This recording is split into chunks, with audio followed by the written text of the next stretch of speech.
Hallelujah, सभी को जय मसीह की।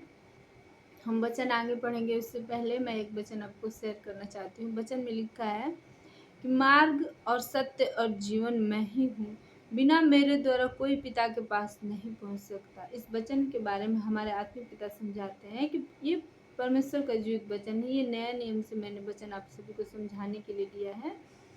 प्रभु यीशु मसीह कहते हैं कि मार्ग, जीवन और सच्चाई मैं ही हूँ।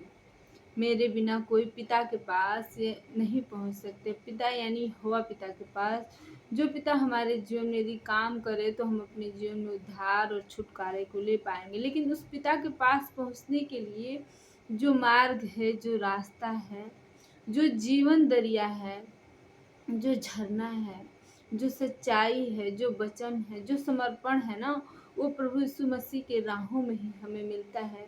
हम प्रभु यीशु मसीह की राहों से चलते हुए ही पिता के पास पहुंच सकते हैं और अपने जीवन में उद्धार और छुटकारे को ले सकते हैं। हमारे आत्मिक पिता हमें कहते हैं कि जब हम वचन पढ़ते हैं तो हमें इस वचन को 3 भाग में करके पढ़ना है। पुराने नियम से 2 भाग और एक नया नियम।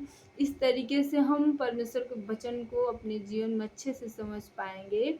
यदि हम पुराना नियम केवल पढ़ते रहेंगे तो परमेश्वर के हृदय को ही समझते जाएंगे, तो फिर हमें समझ में नहीं आएगा कि आखिर प्रभु तो हमें बस फाउंडेशन में रखना चाहते हैं, हमें बस बांध के रखना चाहते हैं। लेकिन परमेश्वर की अनुग्रह क्या है, उनकी दया क्या है हमारे जीवन में। प्रभु तो हम वचन में पढ़ रहे हैं कि परमेश्वर तो हर किसी के ऊपर अनुग्रह नहीं कर रहे हैं। कुछ कुछ लोग हैं जिनको प्रभु चुन रहे हैं और ऊंचा कर रहे हैं, लेकिन बाकी लोगों का क्या।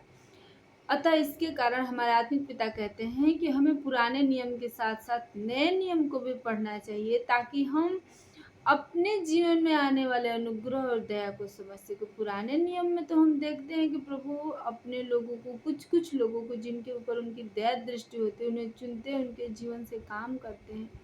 लेकिन हमारे जीवन में जो दया, जो अनुग्रह हुई है, उसे हम नया नियम में समझते हैं। अतः मैं आप सभी को अपने आत्मिक पिता की तरह ही समझाना चाहूँगी। जिस तरीके से उन्होंने मुझे चलाया है, मैं आप सभी को भी उसी तरीके से चलाऊँगी। मैं वचन भी 3 भाग में करके दूँगी। मैं पुराने नियम से 2 भाग पढ़ूँगी और नए नियम को भी हम साथ-साथ में पढ़ते जाएँगे, ताकि हमारे पास कोई उलझन ना हो। आमीन।